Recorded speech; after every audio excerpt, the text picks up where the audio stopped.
순차적으로 한번 보도록 하겠습니다. 먼저 이 개발계획 수립을 하게 될 때 수립권자는 지종권자인데, 지종권자가 그 내용 106페이지 있습니다만은 106페이지 한번 봅시다. 106페이지 보면 개발계획 수립 나와 있죠. 자, 않나요? 가장 먼저 개발계획을 수립하게 될 때는 지종권자가 수립한다. 수립하는 시기는 일반적으로 이렇게 구역을 지정하기에 앞서서 개발계획을 수립합니다. 개발계획 수립에서 개발계획에 입각하여 구역을 지정 것이에요. 그런데 외해가 있다. 이게 중요해. 이 구역을 지정하기에 앞서서 개발계획을 수립하게 되면 바로 그 지역에 도시가 하나 건설된다라고 소문이 남으로 말미암아 그 지역에 집가가 폭등할 우려가 있는 지역에서는 미리 행위제한을 가하고자 하는 도시개발을 먼저 확정고시하고 나중에 개발계획을 수립고시에서 나가도록 하고 있는 지역이 있습니다. 먼저 구역 지정고시하고 나서 나중에 개발계획을 수립 고시해도 되는 경우가 있는데, 어떠한 장소에서 개발할 때는 먼저 구역 지정고시에서 행위제한 가하고 나중에 개발을 수립할 수 있는가, 그 경우를 6가지로 규정하고 있죠. 주로 미개발지가 많은 지역에서 도시 건설할 때게. 첫째, 자연녹지. 찾았나요? 자연녹지 지역에서 개발할 때 이렇게 처음 국토가 이렇게 생겼다. 그래, 도시역이 있고 도시역 외허지역이 있는데, 도시 지역이라고 하는 장소는 주거적, 상업적, 공업적, 녹지역이 있죠.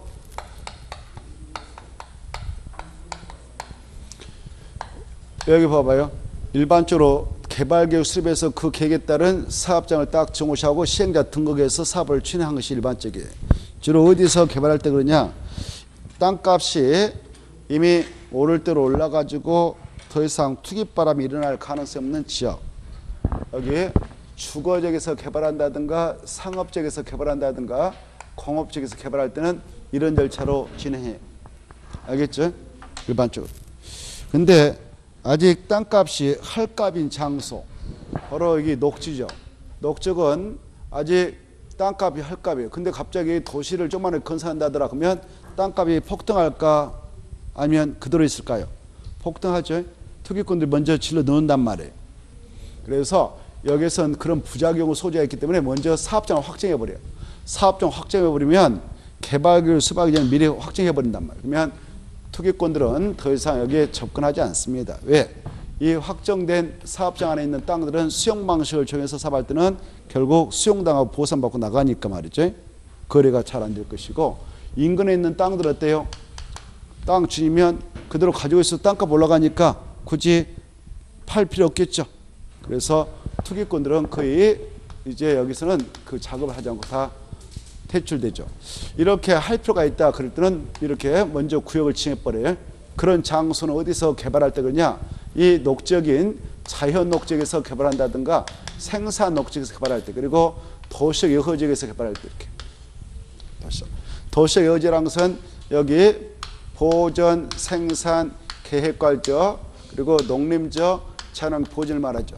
이런 지역에서 개발할 때도 먼저 구역을 지정하고 나중에 개발을 수립할 수 있다라는 거. 그리고 이 국토교통부 장관이 국가균발전을 도모하기 위해서 바로 관계 중앙행정기관과 협의해서 혁신도시를 만들겠다 그럴 때에도 먼저 구역을 지정하고 나중에 개발을 수립해 나가도록 하고 있습니다. 다만 국가균형발전을 도모하기 위해서 도시를 건설해 나갈 때는 저기 자연환경 보전지역이다라고 한다면 자연환경 보전지역은 지정할 수 없도록 규정하고 있다는 거, 그것도 좀 봐두시고, 그 다음에 특히 중요한 것은 여기 도시개발 하려고 하는데 이렇게 도시역 여허지역에다 다 하는 게 아니고 일부 주거지역이 편입됐다. 이렇게 일부 주거지역이 편입됐는데 그 면적이 전체 면적의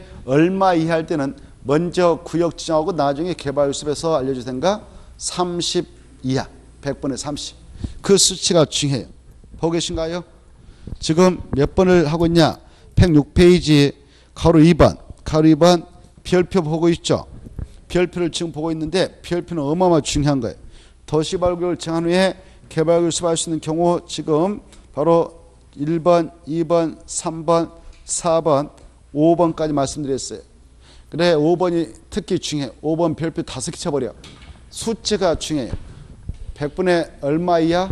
30이야. 이 수치가 아주 2번 출시했으니까 중요하죠. 네.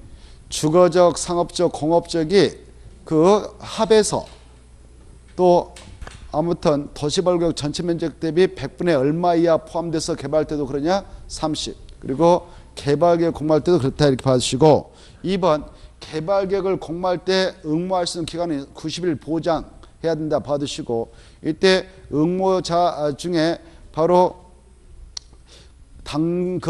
그자가 공모에 선정됐다.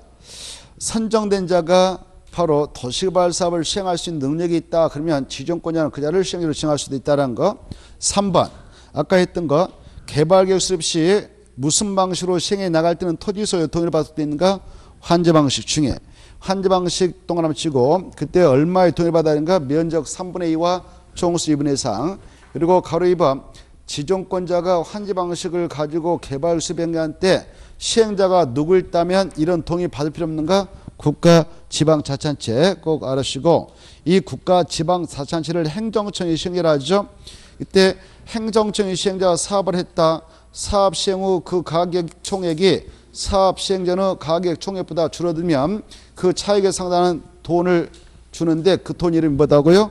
강가 보상금. 이 강가 보상금은 토지 소유자 임차권자에게 분배해서 줍니다. 저당권자에게는 주지 않습니다. 그 다음에 4번 개발계획 내용이 나와 있죠. 이 개발계획에 따라 개발계획을 수립하는 경우 어떤 내용을 꼭 포함시켜야 되는가? 박스 안에 있는 내용을 싹 포함하는데 특히 별표 중에 무슨 계획은 절대 포함되지 않는다? 지구 단위 계획. 그걸 봐두시고 그 다음에 그 개발계획 수립 시 포함시켜야 할 내용 보니까 구역의 명칭, 위치, 규모 등도 포함하고 그 다음에 저기 4번 시행자도 포함하고 그 다음에 시행방식도 포함하고 인구, 수용, 토지 용계 이런 걸 포함하죠. 그리고 환경 보존계획. 그런데 거기에서 바로 13, 14, 15, 16 묶어봐요. 4개. 4개를 묶어가지고 그것은 박수세수 이렇게 크게 써놨을걸. 이 박수세수는 별표 3개짜리 봐봐요. 개발계획 내용 중 3가지 박수세수 보고 계시죠? 이것은 도시개발구역을 지정한 후에 이것을 개발계획에 포함을 시킬 수 있다. 이게 중요해. 무엇과 무엇은 바로 나중에 도시개발구역을 정하고 나서 개발계획에다 포함이 되는가? 4가지를 꼭 암기하세요. 그래 이 4가지를 보면은 여기 봐봐요. 개발계획을 수립한다. 개발계획을 수립하게 될 때 포함 내용을 쭉 보고 있는데 이 포함 내용 중 13번부터 16번까지 4가지를 약자로 박수세수하죠. 박수세수는 바로 이 도시개발구역을 고시한 후에 나중에 개발하겠다 포함해도 됩니다. 왜 그러냐? 첫째 13번을 보면 이 구역을 지정해야 밖의 장소가 드러날 거 아니에요. 여기 도로가 있는데 여기 사업장까지 도시 건설 사업장까지 새로운 도로를 설치할 필요가 있다. 우리 도로를 연결해야겠다. 근데 이걸 도시개발구역 밖의 기반시라고 그래. 그래 도시개발구역 밖의 기반시로 이 설치했다는 비용은 누가 낼 것인가? 이런 것들은 구역을 확정해야 밖의 지역이 나오겠죠. 그래서 구역을 정한 후에 밖에 이런 기반시설을 설치했다는 비용 부담은 여러 가지 기관장들하고 협의해서 누가 부담하도록 하자라고 이 구역 정하고 나서 나중에 포함을 해도 된다. 밖 그 말 중요하고 그 다음에 14번 이 사업장에서 수용 방식을 적용하게 될 때요. 수용할 수 있는 토지 등은 이 안에 편입된 것만 법적으로 수용할 수 있어요. 이 안에 편입되지 않는 것들은 수용을 못해. 그래서 이 구역을 지정해야만이 그 수용할 수 있는 땅의 범주가 확정되지 않겠습니까? 그래서 수용 사용의 대상이 되는 토지는 이것이다. 토지는 이것이다. 뭐 수용할 수 있는 것이 이거다. 이렇게 이 수용 사용의 대상인 토지의 건축물, 토지에 정착해 있는 물건, 그 소유권의 권리 이런 것들, 어허권, 강허권, 무료 사용 권리도 바로 약정자 토지 등이라고 하는데 이런 수용 사용의 대상인 토지 등의 세무 목록도 이 구역을 지정고시하고 나서 나중에 포함된다. 이거 그걸 약정자 수라 하고 여러분은 수하고도 그 내용은 다 떠올라야 돼요. 그 다음에 바로 15번째 바로 이렇게 도시개발구역을 지정해야 사업을 하게 되는 경우 이 안에 편입된 세입자가 몇 명이 지금 편입됐구나 그 숫자가 나올 거란 말이에요. 그 세입자의 경우는 사업을 하게 될 때 바로 임대택을 건설해서 고려에 옮겨주는 주거안정 대책을 마련해야 돼요. 사업할 때 무조건 내쫓을 수는 없고 세입자의 주거안정 대책을 강구하도록 되어 있는데 이런 세입자의 주거안정 문제도 바로 구역을 정해놔서 나중에 숫자 파악해서 거기다 집어넣으면 된다. 여기 세입자들이 이렇게 있는데 세입자가 누구누구가 세입자가 조사해가지고 이 친구 이쪽으로 임대택 만들어서 우리 옮겨줘야겠다. 임대택을 몇 개 만들어서 옮겨줘야겠다. 이런 대책은 구역을 확정하고 나서 숫자 파악해서 개발했다 포함해도 된다. 그 다음에 16번째 이 안에 A가 살고 있습니다. 주택 소유자로서 이렇게 살고 있다. 가정주택. 그때 이걸 철거하려면 사업체 철거하려면은 바로 도시개발구역 밖에다가 새로운 주택을 짓는다든가 기존 주택을 활용해서 거리 옮겨주고 철거하고 그리고 옮겨주고 철거하고 이렇게 순차적으로 이걸 개발해 나갈 수 있는데 이걸 순환개발이라고 순환개발. 이 순환개발의 내용도 바로 이 구역이 확정돼야 옮겨주는 이주자의 숫자가 나오니까 이것도 구역부터 확정하고 나서 나중에 조사해서 바로 개발하겠다 포함을 시킬 수 있는데요. 이 네 가지를 약조로 박수세순해 가지고 기억을 해 두셔야 돼요. 박수세. 그리고 나면은 생각이 나게끔. 네. 말 그대로 이렇게 해봐요. 세순, 박수, 세순, 박수, 세순 이렇게 힘차게 한번 해봐요. 뭐라고요? 박수, 세순, 박수, 세순 이렇게. 박수, 세순 해가지고 외워놨는데 뭐예요? 그러니까 몰라버리면 의미가 없어요. 그것은 도시개발구역을 지정한 후에 나중에 개발하겠다 포함할 수 있는 내용입니다. 이렇게 딱 제목하고 네 가지를 머리에다 넣어서 그걸 시험장에서도 접목시켜서 활용할 줄 아셔야 됩니다. 시험에 나오니까. 그리고 지구단위 계획은 절대 개발계획 내용이 다 포함되지 않는다. 개발하겠다 포함시하라. 바로 누가 뭐 할 때 아까 집어넣는다고 그랬어요? 시행자가 실시계획을 작성할 때 그걸 여기다 집어넣는다 그랬죠? 이게 잘 나오니까 알아주시고 그 다음에 밑에 별표 찾았나요? 면적이 얼마 이상인 도시개발구역은 개발계획 수립할 때부터 복합적 기능이 주거부터 유락 등 기능이 서로 조화가 이루도록 노력하든가. 서로 조화란 말 중에 서로 조화. 자 여기 이렇게 봐보세요. 아까 이렇게 도시개발구역을 지정 고시해놓고 나중에 개발계획을 수립 고시해도 되는 경우가 있다 그랬죠? 6가지.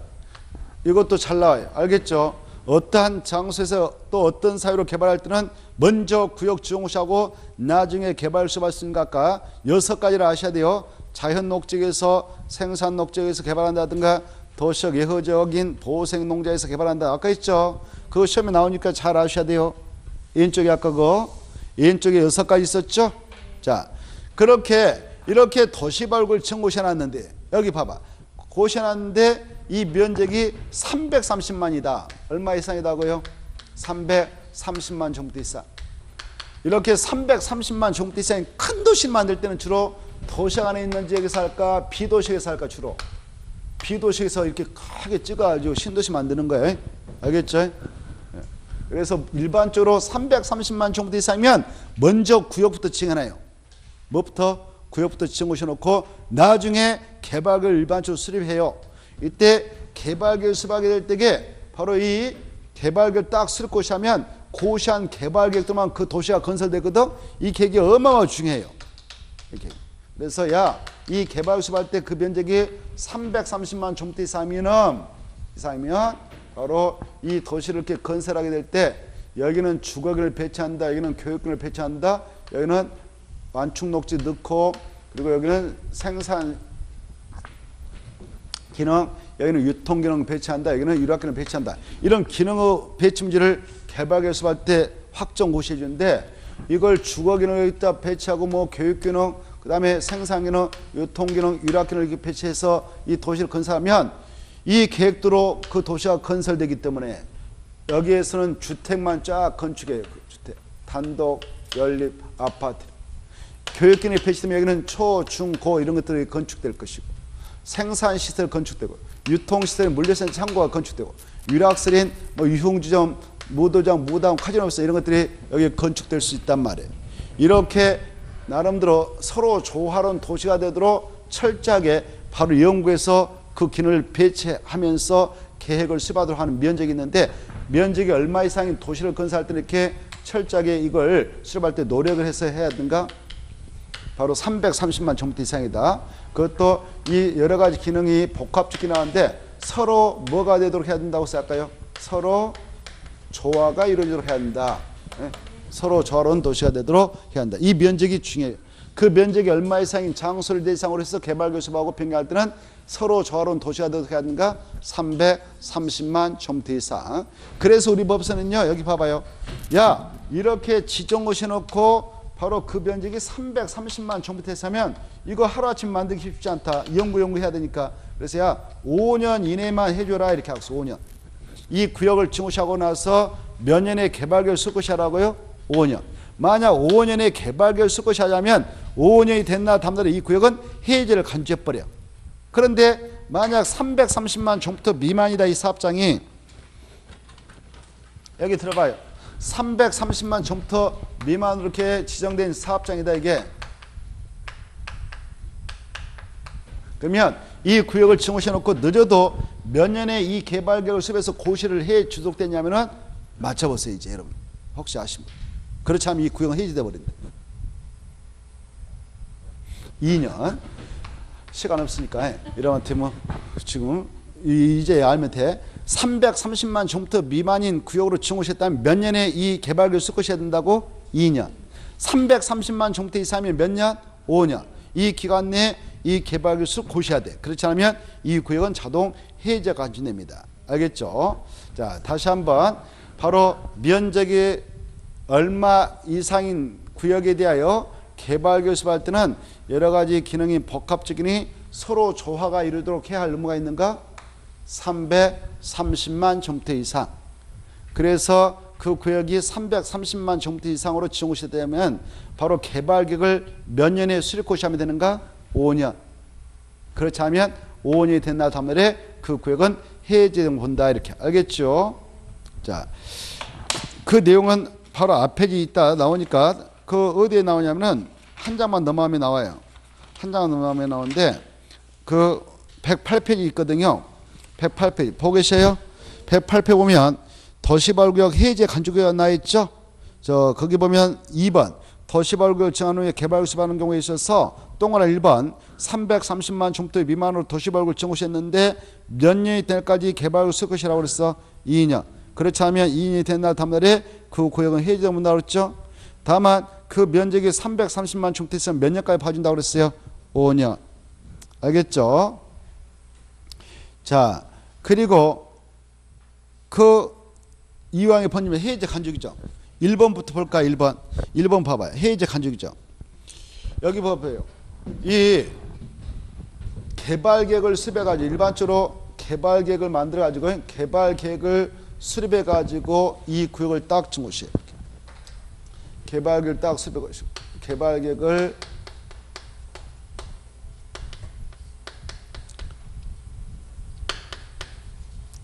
수립해가지고 이 구역을 딱 증오시해요. 그러면 이 구역이 증오시 되면 이 개발계획을 수립해서 나갈 때 이 계획 속에다가 시행자를 특정해서 정하거든.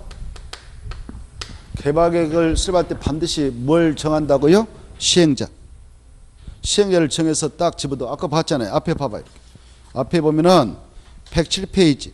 107페이지 그 박스 속에 보면 지정권자가 개발기술할 때 포함할 내용 중에는 그 4호 시행자에 관한 사항도 꼭 정의라고 있죠. 무엇도 정한다고요? 시행자. 그래서 야 안에 들어가서 사업할 사람은 누구다라고 시행자도 정해. 무슨 계획에다 정해서 고시한다고? 개발계획. 그래서 봐봐요. 개발계획을 만들어서 도시발구역을 딱 정고시키면 이 구역에서 정고시되면 개발계획 속에 지금 특정된 이 시행자는 바로 이렇게 구역 정고시하고 나서 아까 몇 년 이내에 시행자가 실시계획 작성해서 인가 신청하라고 해서 아까요? 3년이? 아까 했죠? 3년에 실시 인가를 신청해야 돼. 근데 실시 인가를 신청하려면 바로 3년이 된 날 다음날에 이 구역은 자동 해제가 간주돼 버려. 그것이 바로 108페이지 1번의 1번이에요. 1번의 1번. 도시발구역을 지원 고시돼 했는데 3년이 된 날까지 사변한 실시 인가를 신청하지 않았다. 그러면 3년이 된 날 다음날에 그 구역은 해제된 거 간주돼 버려요. 사업이 지연되니까 없애버리자 이거죠. 만약 3년 이내에 실시 인가를 신청하면 저 구역 그대로 유지돼요. 그래서 사업을 했어. 딱딱딱딱딱 시행자 따다닥 해가지고 끝났어. 이렇게. 그래 이 공사가 다 마무리됐다. 수용 방식으로 그러면 굳이 이 도시발구역에다가 묶어놓을 필요 없잖아요. 그래서 공사하려 공고일 다음 날이면 이 구역은 해제된 간주된다. 도시발구역으로서 더 이상 의미 없잖아요. 그리고 환지 방식을 통해서 사업했던 사업장이다. 이렇게. 환지 방식을 통해서 사업했던 사업장은 뭐까지 해야 사업이 다 끝나냐? 환지문 공고까지 해야 해. 그래서 환지문 공고가 있으면 다음 날에 바로 이 도시발구역은 해제가 간주돼요. 그래 이 도시발구역이 해제되는 경우는 두 가지가 있어. 크게 보면 하나는 이 도시발사업 구역만 정해놨지 목적 사업을 하지도 못하고 사업이 지연돼서 그냥 이 안에 편입된 땅 집단한테 막대한 재산권 제한을 가하고 있기에 그냥 해제 간주해버리는 경우가 하나 있고, 사업도 못하고 지연시킬 때 그때도 해제 간주되고, 목적 사업이 달성됐다, 목적 사업이 즉 도시개발 사업이 완성됐다 그러면 굳이 구역으로 묶어놓을 필요 없죠. 그럴 때도 해제를 간주해줘요. 오케이? 알겠죠? 아까 3년 다음날 해제가 간주된다, 이것은 사업을 하지 못하고 사업이 지연됐을 때 해제 간주되는 것이고, 공사 완료 공고일 환지청 공고일 다음날 해제가 간주된 것은 공사가 다 끝났기 때문에 굳이 구역으로 묶어놓을 필요가 없기에 해제를 간주하고 있는 것이 두 번째 2번. 공사 완료 공고일 다음날에 그리고 환지청 공고일 다음날에 해제 정본다 이렇게 돼 있죠. 그 다음에 여기 아까 이제 두 번째는 구역 먼저 지정하고 나중에 개발기술 때는 바로 330만 정도예요. 미만이면 몇 년에 개발기술 해라? 2년. 그렇지 않으면 2년이 된 날 다음날에 이 구역은 자동 해제 간주됩니다. 330만 정도 됐으면 이 구역 지정고시하고 나서 5년에 개발기술 고시하면 되고, 그렇지 않으면 5년이 된 날 다음날에 이 구역은 자동 해제 간주돼.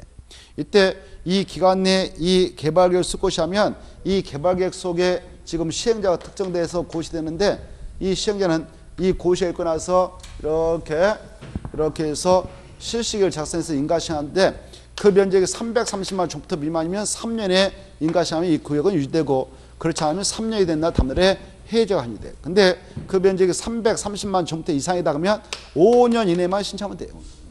5년에 신청하면 되고, 그렇지 않으면 5년이 된 날 다음날에 이 구역은 자동 해제가 간주된다.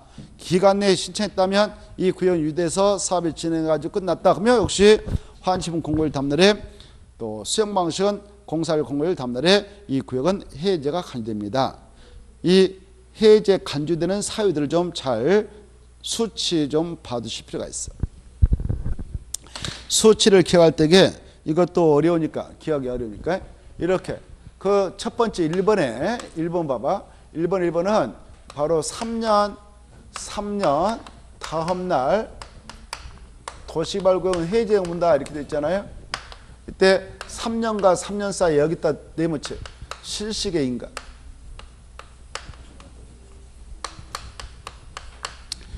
실시계 인가 딱 네모쳐 놓고 의자는 마음속에 지워버려. 마음속에 지워버리고 6자다 생각하고 6자가 네모 안에 들었으므로 38선을 그어줘. 그러면 앞에 세자니까 3년이지 2년 하면 틀린다. 뒤에도 세자니까 3년이지 2년 하면 틀린다. 이것만 잘 알아주셔요. 그 다음에 바로 두 번째 1번. 그래 그것도 자 2년 개발계획다 네모. 그래 2년 다음날 해제간주. 그래 이것도 개발계획다 네모 쳐놓고 38을 꺼내. 그러면 두 자식 들으니까 앞에는 2년이 나야 돼. 2년. 뒤에는 또 2년. 그래서 개발계획을 쓸 것이 하지 않았다 그러면 2년 다음날 해제간주. 그리고 330만 정부채 이상이면 무조건 5년 다음날 해제간주. 실시의 인가가 보이면 일단 얼마다고요? 3년 다음날 해제간주. 알겠죠? 자, 이렇게 해제가 돼버렸다. 해제가 됐을 때 효과. 여기 봐보세요. 여기 이 도시발굴 지정고시했다. 여기 보세요. 이렇게 여기 봐봐요. 도시적 예외적인 이 땅이 원래 관리적이었어요. 봐봐요. 이 땅이 원래 계획관리적이었다 합시다. 계획관리적이었는데 여기다가 오늘 도시발굴이다라고 지정고시했어요. 이렇게. 도시발굴이다라고 지정고시하면 이 지역은 국토협상 도시지역으로 그리고 국토개법상 지구단위 계획구로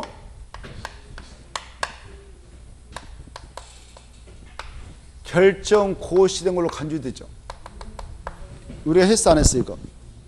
도시발굴이다라고 지정고시하면 그 구역은 바로 국토협상 도시적 및 지구단위 계획구로 결정 고시가 간주돼. 여기 봐봐요. 오늘 여기 계획과정 땅 있다. 오늘 도시발굴이다라고 딱 지정고시하면 이 지역은 이제 확 바뀌어버려. 무엇으로? 도시이다라고. 그리고 뭘로 돼버리냐? 여기 봐보세요. 수업 시간에 그런 거 하면 안 될 것인데. 자, 여기 그래 도시적으로 돼버리고 뭐가 돼버린다고요? 지구단계로 결정고시 간주돼. 용도지가 확 바뀌어버리고 계획적으로 개발을 통해서 도시가 건설되도록 지구단계로 결정 고시성 간주됩니다. 그래서 여기다 오늘 도시발굴이다라고 딱 정하면 이 땅은 계획관리이다 도시이다. 도시적. 그리고 뭐가 된다? 지구단계고요.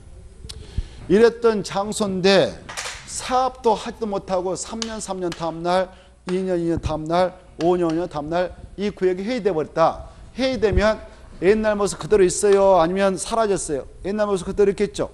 그래서 이렇게 사업도 해보지도 못하고 이 구역이 해제 의제될 때는 도시발굴구역 지정 이전은 용도적으로 다시 환원된 것을 보고 이 지구단위계획은 폐지된 걸로 봅니다. 그런데 이 목적 사업을 달성해서 아까 공사하려 공고일 다음날에 환점 공고일 다음날에 해제가 되었다면 바로 해제 효과로는 도시발굴구역 지정 이전은 용도적으로 환원된 것을 보지 않아요. 이제 도시로 확정돼. 지구단위 계획도 폐지된 걸 보지 않아. 지구단위 계획 그대로 살아있어요. 이렇게 그 내용을 그 3번을 통해서 이해를 하시고 잘 나오니까 이해를 하시고 그 다음에 그 위에 108페이지 그 개발계획 변경.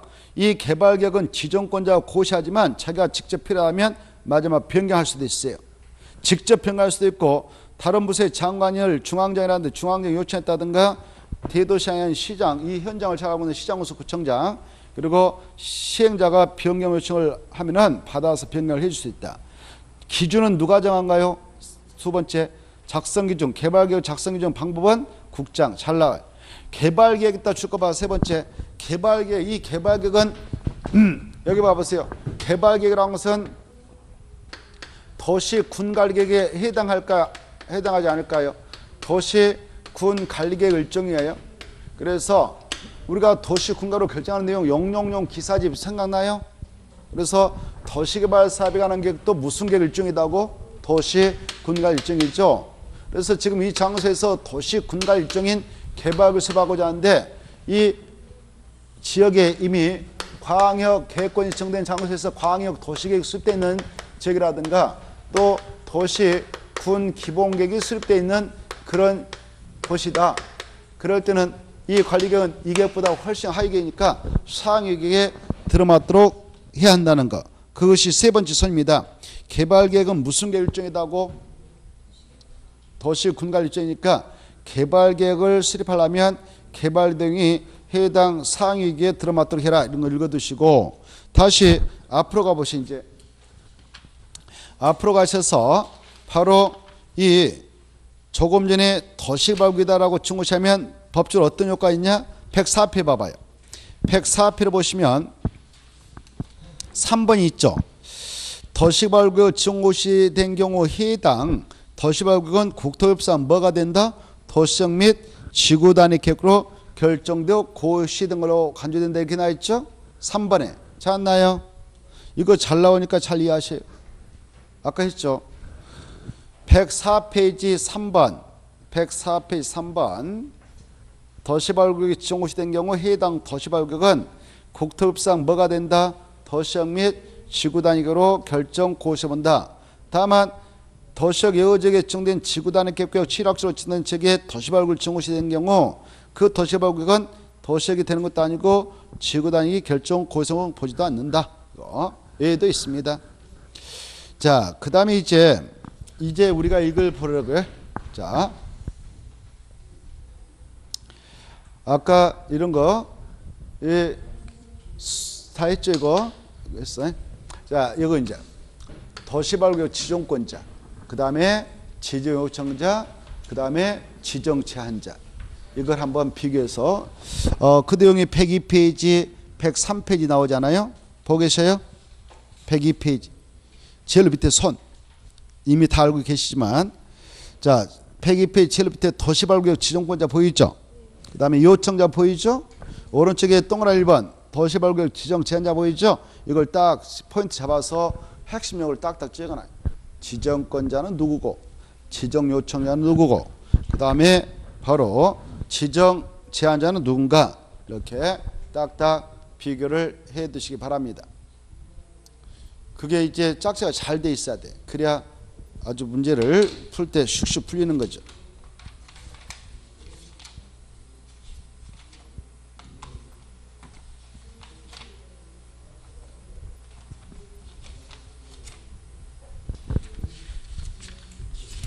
먼저 지정권자를 보겠습니다. 지정권자는 시도사하고 누가 있다? 대도시장, 국장. 이네들만 지정권자지 그런 자가 아니면 절대 지정할 수 없어요. 지정권자, 시도사하고 대도시장하고 국토교통부장. 이것도 한번 시험에 나왔어요. 도시개발구역 지정권자가 아닌 것은 이렇게 그냥 문제가 이렇게 나왔어요. 한번 너무 쉽게 나왔죠. 지정권자가 아닌 것은 요청자를 갖다 들이대고 그 자를 찾아라 이렇게. 그래서 밑에 요청자 나와 있잖아요. 지정 요청자는 누구냐? 대도시장을 제한 시장. 그러면 저 계룡시장은 지정권자의 요청자예요. 요청자. 저 홍성군수는 요청자. 여기 서구청장은 요청자. 알겠나요? 얘네들은 자기 지역에다 절대 정할 수 없어요. 그래 대도시장을 제한 시장과 군수와 자치구청장은 뭐 하는 자다고? 요청자다. 그네들이 답했어요. 야 지정권자 아닌 거 찾아라. 문제가 그거였는데 얘네를 써놓고 그네를 써놓고 그게 답이었어요. 그래서 요청자하고 지정권자는 정확히 이해를 해 두셔야 그 말이에요. 그래 또 장관 중에서도 누구만 지정권자예요? 국토교통부장만 지정권자죠. 그래 이 대한민국 장관이 18명 계신데 18명 중 1명만 지정권을 쥐고 있어요. 국토교통부장. 그러면 이 문화관광체육부 장관 여기다 지금 뭐 지역에다 관광도시 하나 건설하고 싶어 죽겠어. 근데 자기는 도시개발구역을 정할 수 있는 권한이 없잖아요. 그때 이 장관은 바로 국토교통부장한테 지정 해 주세요라고 요청할 수 있는 요청자에 불과해. 이걸 관계중앙행정기관의 장이라고 그래. 그거 써놨죠. 관계중앙행정기관의 장은 장관 이렇게 써놔. 장관 썼나요? 자, 중앙행정기관의 장이 뭐다고 속뜻이 장관. 장관한테 여러 명 갖다 들이대도 그냥 장관은 중앙행정기관의 장이에요. 이런 장관들은 뭐 하는 자다고? 지정 요청자. 누구한테 요청한다고요? 국토교통부장한테 요청한다. 방향도 잘 알아두셔야 돼요. 근데 아까 꼬마들 있잖아요. 여기 서구청장 이런 분들을 자치구청장이라고 그래. 이분은 누구한테 요청할 거야? 지정해달라고. 예? 누구한테 요청할까요? 여기가 지금 서구 맞나요? 서구청장은 누구한테 지정을 요청할까? 예? 예? 예? 그냥 시작하면 안 되고 정확하게. 오, 그래. 그거 원했어. 그래. 공법을 공부할 때는 정확히 표현해야 돼. 그냥 시장하면 계룡시장 말해. 알겠죠? 여기 구청장 계룡시장한테 요청할 일 없잖아요. 그렇죠? 예? 예? 아, 그래도 이제 앞으로 그게 법 공부할 때는 정확하게 알겠죠? 법 공부할 때는 광역시장 이렇게 하세요. 그래 다시 한번 이 서구구청장 이런 분들을 자치구청이라는데 자치구청장은 누구한테 요청한다고? 광역시장. 그렇습니다. 광역시장. 그러면 서울에 있는 25명 자치구청장 있잖아요.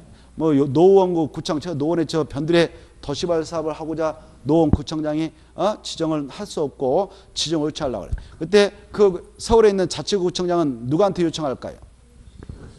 오, 그래. 그래, 특별시장. 좋아요. 자, 그러니까 아까 이 계룡시장은 자기 시에다가 저 홍성군도 자기 군에다가 지정을 할 수 없어. 지정군이 아니니까. 근데 지정은 요청할 수 있다고 그랬죠. 누구한테 요청할까요? 그네들은?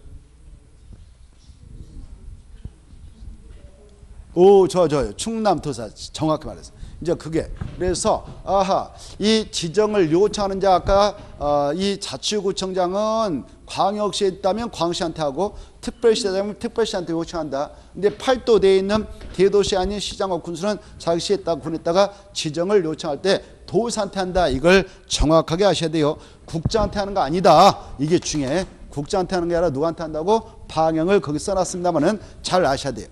중요합니다. 거기서부터 막혀버리면 문제 풀 수가 없어. 잘 짝짓기를 해서 흐름을 알아두시기 바랍니다. 자, 이제 우리는 지정 요청자를 보았어요. 지정 요청자 시장 중에서 대도시장은 제하고 시장, 그리고 군수, 자치구청장이 계십니다. 그랬어요. 이분들은 아까 누구한테 가느냐? 국장한테 가지 않고 아까 방향했으니까 안 쓰겠어요. 그리고 누구도 요청할 수 있냐? 바로 중앙행정기관의장. 중앙행정기관의장인 장관급들은 누구한테 요청하냐? 국장한테 한다고 그랬어요. 방향을 잘. 이네들은 이렇게 할 수는 없어. 이게 중요해. 그래서 이 구청장이 여기 서구구청장이 서구에 있는 땅에다 지정을 요청할 때 국장한테 요청했다. 그러면 국장이 지정을 해줄 수 있냐? 법적으로 요청을 할 수도 없지만 설령 요청이 들어간다 하더라도 국장은 받아주지 않고 던져버려요. 알겠죠? 가라. 번지수 잘못 찾았다. 내가 해줄 수 있는 상황도 아니다. 법적으로. 도지사한테 가라. 이렇게 하는 겁니다. 알겠죠? 이걸 잘 이해해 두셔야 돼요. 자, 그 다음에 이제 알았다면 지정권자 지정요청 알았다면 지정권자를 다시 한번 정리하겠어요. 이 시도사 뜻을 생각해야 되겠어. 시도사 거기다 풀어서 써봐요. 누구누구인가. 시도사를 풀어서 써보세요. 누구누구를 의미한가. 바로 특별시장하고 또 광역시장하고 그 다음에 특별자치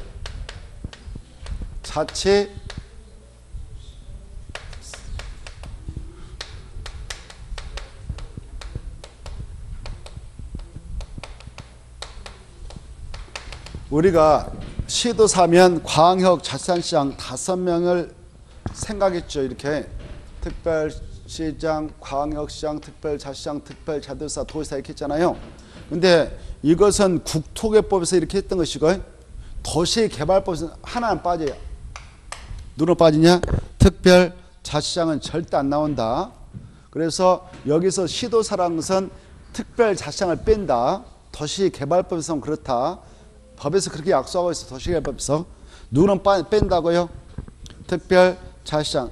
특별자치장은 누군지 알죠? 세종특별자치장인데 여기가 세종시다 그러면 지금 이 세종시는요 노무현 대통령 시절에 이분이 국토교통부장이 세종시 건설지기다라고 찍어서 지금 건설 중에 있어요. 도시발기다라고 정해서 하고 있거든. 그러므로 세종특별자치장이 또 여기다 또 지정해서 도시개발 사업하겠다라고 찍어서 할 수 있어 없어? 없어요. 이미 누가 지금 하고 있다, 누가 찍어서 하고 있다고? 국토교통부장이 이미 도시개발구역이다라고 사업장 구역을 정해놓고 지금 사업 추진 중에 있는데 바로 또 세종특별자치 정할 일은 절대 없어요. 알겠죠? 그래서 도시개발법에서는 세종특별자치는 아예 안 나온다. 거기 또 도시 건설할 일 없으니까 이미 국장이 정해서 사업을 하고 있으니까. 알겠죠? 그래서 여기서 시도사는 누구를 말합니까? 그러면은 특별시장, 광역시장, 특별자치도사, 도지사다 이렇게 이해를 해 두셔야 돼요. 그래서 이제 지정권자 보니까 국토교통부장 있고 4명 있고 대도시장 있네. 이네들 아니면 절대 지정권이 아니다. 이렇게 각인을 시켜서 이해를 해 두셔라 그 말에 이해돼요? 됐죠? 자, 그걸 정확하게 하시고 이때 여기 이런 거죠. 바로 여기 봐봐. 서울특별시에 있는 땅에다 도시개발구역이다라고 정할 때 누가 정한다고? 특별시장. 여기 광역시가 뭐 대전이다 그러면 대전광역시에다 정할 때 누가 정한다고? 광역시장. 이렇게. 부산이면 부산광역시장. 인천이면 인천광역시장. 이렇게 하겠죠. 울산이면 울산광역시장. 이렇게. 그 다음에 여기가 제주도다. 제주도다 할 때는 누가 정한다고요? 도시개발구역이다라고? 특별자치도. 알겠죠? 여기 충남도가 있어. 충남도 봐봐요. 충남도 내에는 크고 적은 시군들 있잖아요.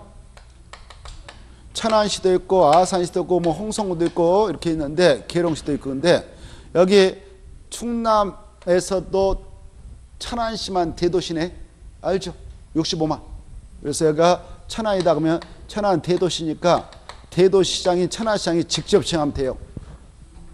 알겠나요? 근데 여기 아산시 계룡시다 그러면 이 시장과 군수는 정하지 못하고 누가 정한다고? 충남도지사가 직권을 정하다 지정 요청을 받아서 지정을 해준다 이렇게. 알겠죠?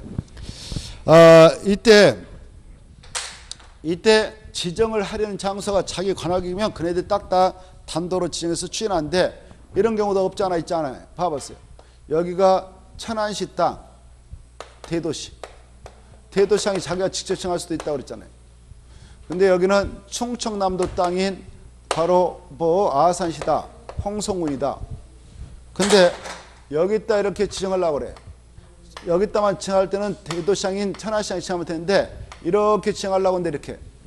그때는 지금 이 도시개발구역이 충남도하고 대도시장이 관할하고 있는 천안시가 걸쳐 있죠. 이때는 지정을 할 때 누가 정하냐 이거 지정할 때 누가 정하냐 천안시장이 정할 수도 없는 것이고 충남도사가 정할 수도 없어요. 둘이가 만나자고 협의해.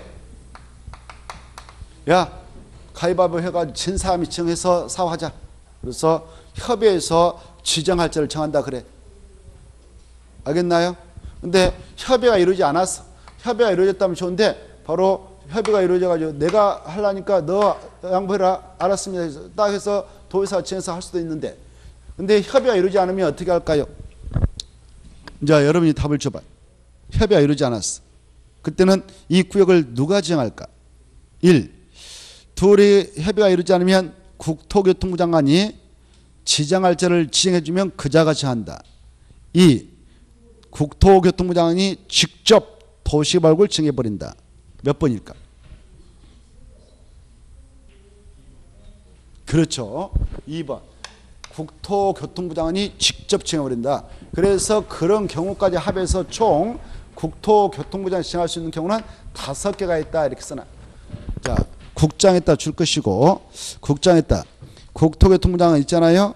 몇 개 있다고? 5개.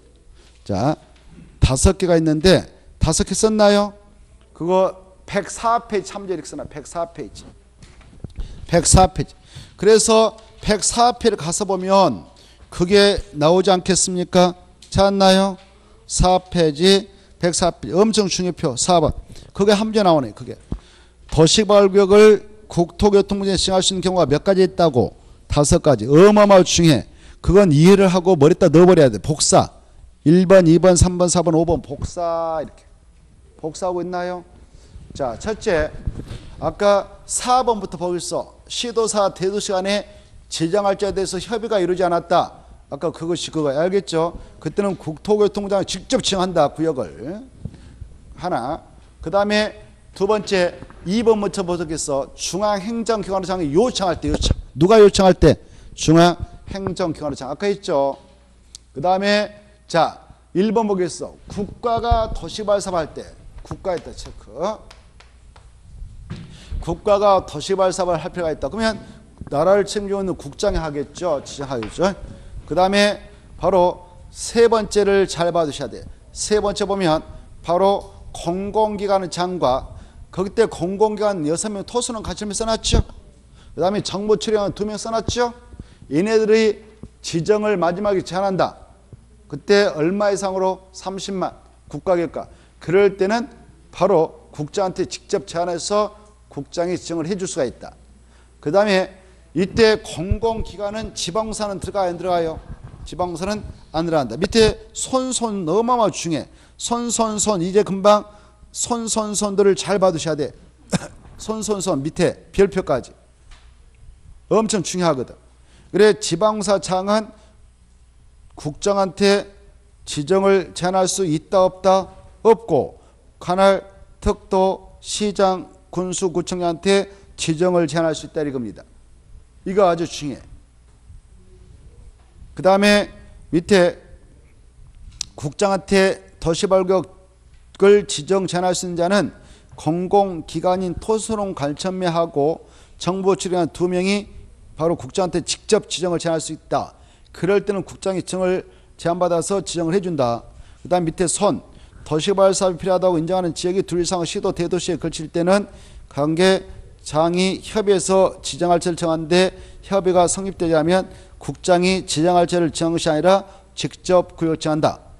대도시장을 제한 시장과 군수와 구청장이 지정 요청할 때는 요청하는 경우하고 지방사장이 지정을 제한하는 경우는 국장이 도시발격을 지정할 수 있는 경우가 아님을 특히 주의해라. 그것은 국장이 지정할 수 있는 경우가 아니죠. 여기까지. 그리고 국장이 지정할 수 있는 경우 천재진 발생해서 긴급하게 사업할 필요가 있다. 이런 것들을 잘 봐주세요. 국장이 지정할 수 있는 사유 5가지를 아주 중요시해서 달달달 해야 돼. 그 함정이 나옵니다. 자, 다시 앞으로 가셔서 이제 지정 제한자를 보겠습니다. 지정 제한자. 찾았나요? 자, 바로 우리는 지금까지 지정권자 공부했고 자세히 지정 요청자 정확하게 봐왔고 이제 지정 제한자를 보고자 합니다. 지정 제한자는 동그라미 1번 나와있죠. 시행자로 지정받을 수 있는 자 이렇게 돼 있잖아요. 거기다 줄 거 봐. 시행자로 지정받을 수 있는 자 거기다 줄 것이고 109페이지 참조.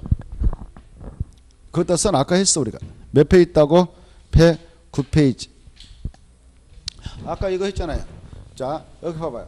시행자가 될 수 있는 자 이렇게 많아. 12명 있었는데 아까 다 봤어.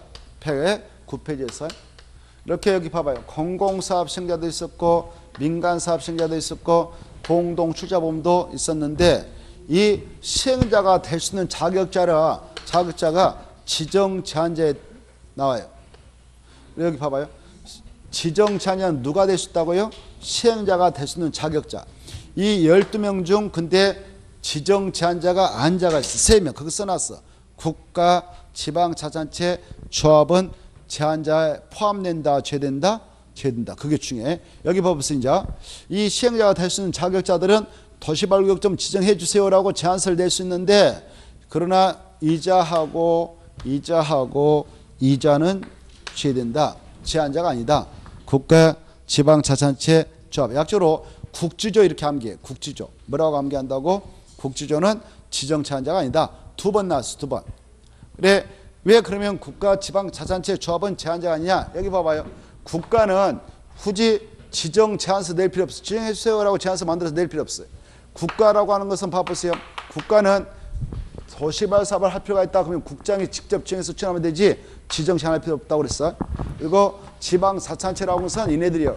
지정권자인 시도사, 대도시장하고 지정 요청자인 이 대도시장을 제한 시장, 군수, 구청장 얘네들을 지방자치단체라고 하거든. 그래서 아까 저 시도사, 대도시장은 직접 지정하지 지정권자니까 굳이 지정 제한할 필요 없어. 그리고 저 시장, 군수, 구청장 얘네들은 지정 요청자 있죠. 그래서 요청서 내면 되지 지정 제한자 아니다. 그 다음에 이 도시발조합은 이 도시개발구역을 한지 방식을 정해서 사업하고 있다고 지정 고시했다. 도시개발구역을 지정 고시했을 때에 그 다음에 후차적으로 이렇게 도시개발구역을 정한 후에 이 안에 있는 토지 소유자가 설립인가 신청해서 인가받고 30년에 등기해서 조합을 만듭니다. 그래서 도시개발구역을 정할 때는 조합은 없어요. 존재 자체가 없어요. 실체가 없어. 그래서 도시개발 조합은 구역을 지정해달라고 제안서를 낼 수 없어요. 여기 봐봐요. 여기에 도시개발구역이 지정됐다. 그 안에 있는 토지 소유자가 조합을 만들어서 환지방에서 도시개발 사업을 끝냈다. 끝내면 사업이 다 끝나면 청산 절차가 끝났다면 해산해 없어져 버려요. 없어요. 그러니까 실체가 없은 자. 그래 이 조합은 도시개발구역을 또 지정해달라고 제안서 낼 수 있어 없어요? 없다. 잘 나와. 그래서 국지조를 제한 나머지 시행자가 될 수 있는 자들이지 지정 제안서를 낼 수 있는데 이때 여기 보세요. 이제 지정 제안서를 낼 때 어디다 내느냐. 여기 정보 출연기관이 2명 하고 또 공공기관인 토성관청 이것은 국가에서 설치해서 운영하고 있는 기관이거든. 그래서 이네들은 지정 제안할 때 아까 누구한테 가요? 국장한테 가죠? 그러면 국장이 지정을 해주는 거예요. 이네들 아까 했잖아요. 공공기관의 장인 여러분 토선원 관청을 잘 알고 계셔야 돼요. 그리고 이 정부 출인관 이 자들은 지정을 제안할 때에 누구한테 직접 지정을 제안하느냐? 국장님한테 한다. 지정을 제안하게 되면 보세요. 지정을 제안할 때에 지정을 제안하는 이 토지가 있다면 이 안에 있는 토지 소유자의 도움도 필요 없다 이렇게 하셔. 근데 이제 국장한테 제안서가 들어가면 국장이 이네들한테 반의 여부를 바로 1월 1개월 이내에 알려줘요. 반영해주겠다 못해주겠다. 부득이한 사정이 있으면 바쁘면 또 1개월을 연장해서 알려줘도 돼요. 1개월. 그래 만약 반영해서 지정을 해주게 될 때 들어가는 비용은 제안자와 협의해서 그 비용의 전부 일부를 부담시킬 수 있습니다. 그리고 여기 보세요. 여기 지방공사. 이 지방공사는 뭐 여기 대전광역시 뭐 도시방공사가 있다. 이런 지방공사 장들은 지정을 제안할 수 있어요. 지정을 제안할 수 있는데 이분은 바로 어디로 가느냐? 바로 관할 그 구청장한테 제안서를 내는 거예요. 이렇게 구청장. 지정을 제안할 땅 준비해가지고. 아니면 군 지역에서는 군에서 만든 지방공사에서 저 홍성군이 있다 그러면 홍성군에서 만든 공사가 있는데 그걸 지방공사라고 그래요. 그 지방공사 장은 이 군에서 있는 군은 군수한테 제안서 내고 저 시에 있다면 시장한테 제안서를 내요. 제주도면 특도한테 내면 돼요. 그래서 여기 중에 지방공사 장도 지정을 제안할 때에 국장한테 갈 수 있다 없다? 없다. 이게 중에 국장한테 갈 수가 없고 가더라도 국장이 정할 수 있는 사유가 아니니까 받아주지 않습니다. 이게 중요하고 이네들은 공적 주체로서 지정 제안할 때 토지 소유자의 동의 필요 없다 이렇게 하시고 이제 이 조합은 제한자가 하니까 나머지 소유자라든가 토지 소유라든가 뭐 등등 민간 사업시행자 이네들이 뭐 또 과밀 억정에서 수도권 에어 지역으로 이전하는 학교법인 공자법인 등등등 이네들이 지정 제한을 하게 될 때는 바로 지정을 제한하는 땅을 준비해 가지고 그 토지 면적의 3분의 2 이상에 해당하는 토지 소유자 만약 지상권자가 있는 땅이 있다면 지상권자의 동의까지 받아서 면적의 3분의 2 이상에 해당하는 토지 소유자의 동의서 확보해서 제안서에다 첨부해가지고 제안서를 내야 되는데 그때 제안서를 어디다 내냐 지정을 제한하는 이 지역이 구원이면 군수 구면 구청장 시면 시장 제주도면 특도한테 내요. 그때 내게 되면 이 친구들이 역시 그 친구들한테 제안서 냈던 친구한테 1개월의 반입을 결정해서 알려줘요. 불가피한 사유가 있으면 1개월 연장해서 알려줘요. 만약 그 건을 반영해서 지정을 해 나가게 됐다. 그러면 그 비용은 제안자와 협의해서 그 전부 일부를 부담시킬 수 있어요. 이때 이 민간사업 시행자들이 이네들한테 내게 될 때요. 제안서 내게 될 때 제안서를 내고자 하는데 제안을 하려는 땅이 이렇게 두 개의 지자체에 걸쳤어요. A시하고 B군에 걸쳤어. 그때는 제안서를 낼 때에 이쪽 시장, 이쪽 군수한테 두 개 만들어 낼 필요 없어. 지정을 제한하는 지역 중 가장 큰 지역이 여기다. 그러면 이 군수한테 하나만 내면 되지. 둘 다 낼 필요 없다. 이걸 또 알아두셔야 돼요. 그 내용이 103페이지 동그라미 1번부터 2번, 3번, 4번, 5번, 6번까지 한 묶음. 이제 금방 설명을 자세히 드렸으니까 그 설명을 바탕으로 해서 1번부터 6번까지 묶어버려요. 1번부터 묶어버려요. 6번까지. 그것이 지정 제한 파트다. 이렇게 알아두시기 바래요. 그 다음에 용어의 뜻이 나와 있죠. 용어 뜻 거기 보면 도시발구역은 도시발 사업을 시행하기 위해서 국장, 시도사, 대도시장이 지하는 구역이고 2번 도시발 사업 뜻을 잘 읽어주세요. 주거단지, 조성사업, 상업단지, 조성사업, 산업단지, 조성사업 이렇게 동그라미 쳐봐. 주거했다 동그라미 밑에 단지 동그라미 조성 동그라미 사업 동그라미. 그래 해석할 때 그렇게 하라고 그랬죠. 주거 동그라미 단지 동그라미 조성 동그라미. 잘 따라오고 있나요? 딱딱 찾아서 잘 집중해서. 그래 이 도시발 사업은 여러 가지 목적을 가지고 이루어져요. 주거단지 조성사업 썼나요? 찾았나요? 또 상업단지 조성사업, 산업단지 조성사업, 그 다음에 유통단지 조성사업, 그 다음에 생태문화단지 쭈쭈쭈 큰 시가지 조성 시행사업 이런 것들이 다 한 문구로 도시발 사업을 하죠. 그래 도시발 사업은 다목적으로 이루어지죠. 근데 시험에 나왔어요. 도시발 사업이란 도시발구 안에서 주택 건설 공급하는 사업만을 말한다 이렇게 나왔어. 맞아 틀려요? 그런 말 없죠. 그 말도 안 되는 소리예요. 말도 안 돼. 그런 말 없어. 그래 이 단지를 조성하는 거예요. 여기 이렇게 땅을 예쁘게 만들어 주는 거예요. 그래서 분양받아가지고 그때 환지받아가지고 주택을 짓는다든가 상가를 짓는다든가 공장을 짓는 것은 2차적 문제. 2차적 문제. 자 그리고 2번 봐봐. 주민 의견 청취란 공정이 있죠. 이 지정권자들이라든가 여기 지정권자가 지정할 때 절차가 있어요. 먼저 여기다 도시발구를 정할까 현지조사를 해. 이걸 기초사라고. 기초사 뭐라 한다고? 기초사는 할 수도 있고 안 할 수도 있고. 그 다음에 이제 두 번째 주민 의견을 청취하는데 의견을 청취하는 방법은 바로 관계서류를 지정하기 위한 관계서를 만들어 가지고 바로 그 사전에 공고하고 공람시켜서 의견 듣기도 하고 또는 공청을 개최해서 의견을 청취하기도 하나 만약 그 지정을 하려는 면적 요청하려는 면적이 100만 정도 이상이면 공청회 개최가 필수적이에요.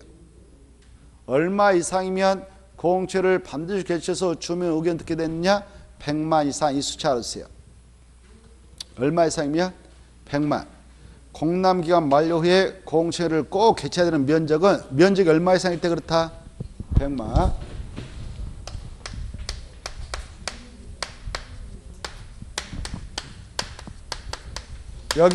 여기다 힌트 잡아. 공청회를 꼭 개최해야 된다는데 그 면적이 얼마 이상일 때 그러냐? 그걸 기억할 때 공청회 봐봐요. 공청회 딱 이렇게 해놔. 공청회가 100같이 보여요? 뭐같이 보여요? 공청회가 뭐같이 보이는 거 봐봐. 아무리 봐도 330만도 아니고 50만도 아니고 얼마예요? 100만 같이 보이죠. 그래서 100만 정대 이상으로 그 구역을 정해 나가게 될 때는 주민 의견 청취하기 위해서 공람 기간 끝난 후에 공청회를 반드시 하도록 되어 있다 이렇게 하셔요. 아까 복합적 기능이 서로 조화를 이루도록 바로 노력해서 개발계획을 만들어야 할 면적은 얼마 이상 할 때 그랬나요? 330만. 그래 여러 가지 기능이 서로 조화가 이루도록 해야 된다.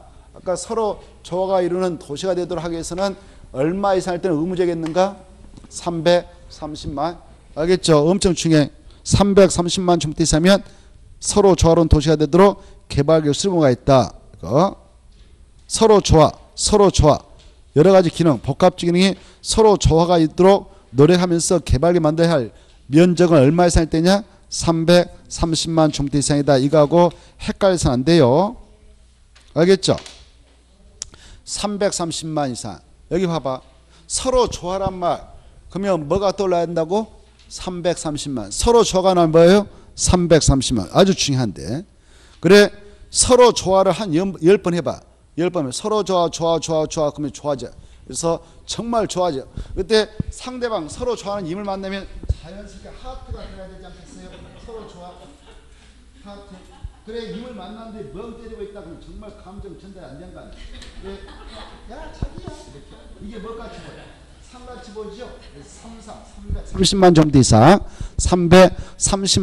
330만 정도 이상은 서로 조화. 아주 중요하니까 기억할 때 서로 조화는 330만 정도 이상, 공청회는 100만. 이 수치들이 아주 중요해요.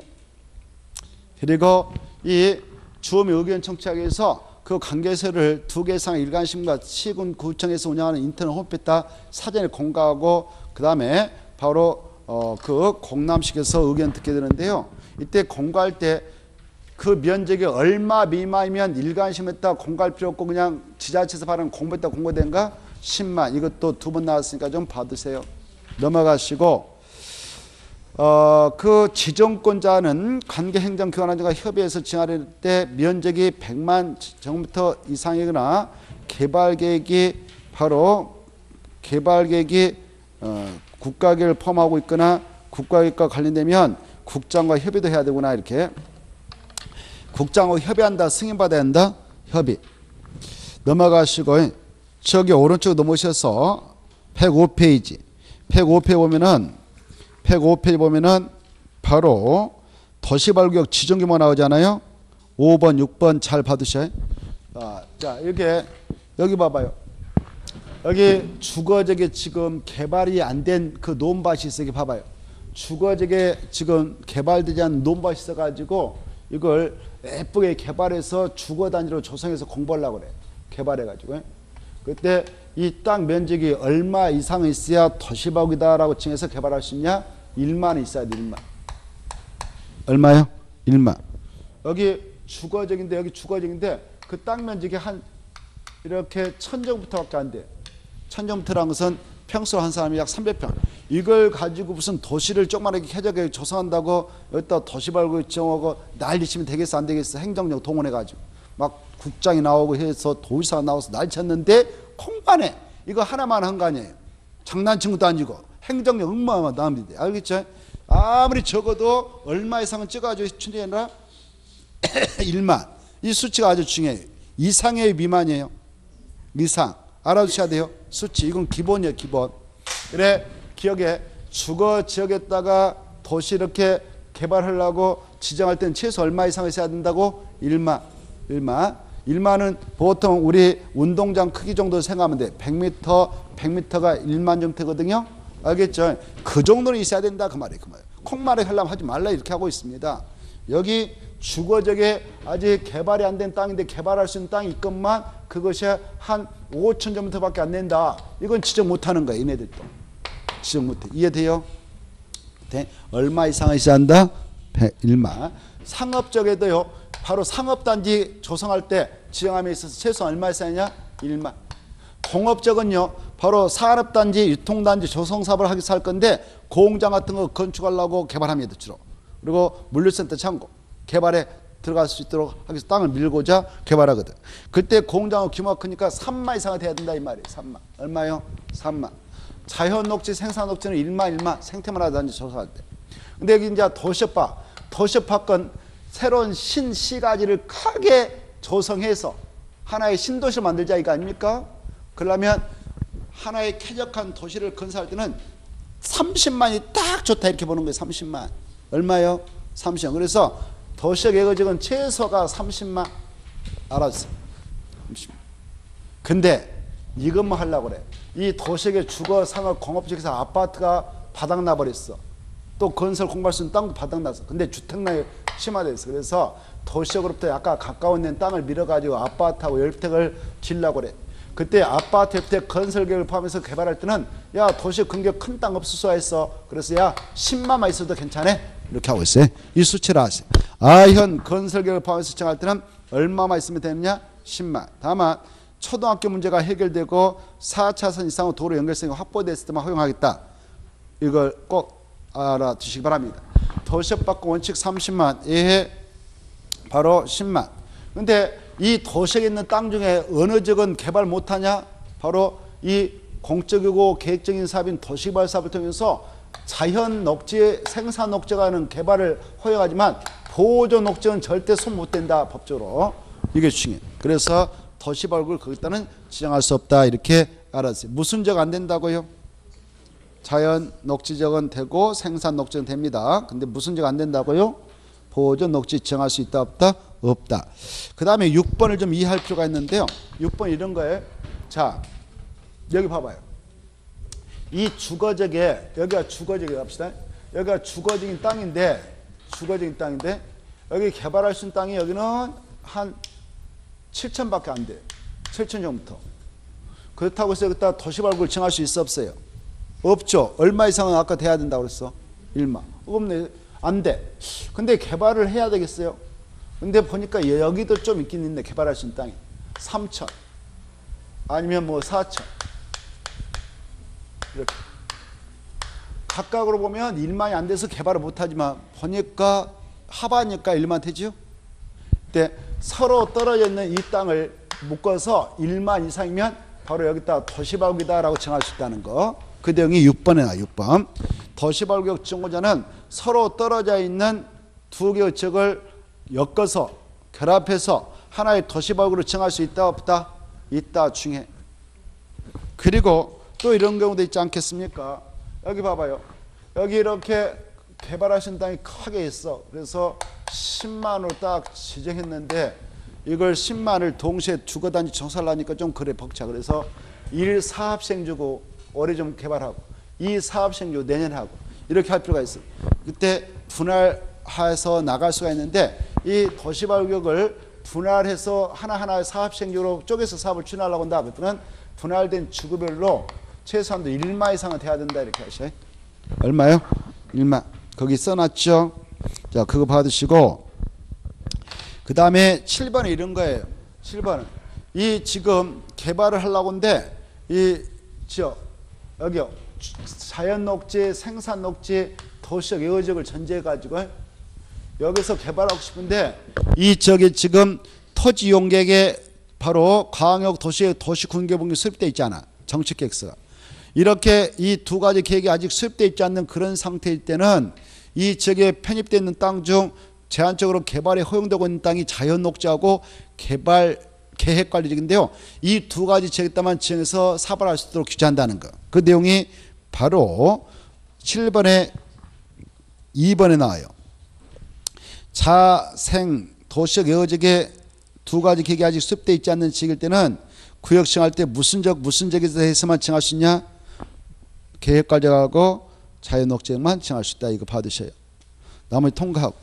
잠시 쉬었다가 어디를 보시냐면은 쭉 넘어가셔서 바로 110페이지를 잠시 쉬었다 보도록 하겠습니다.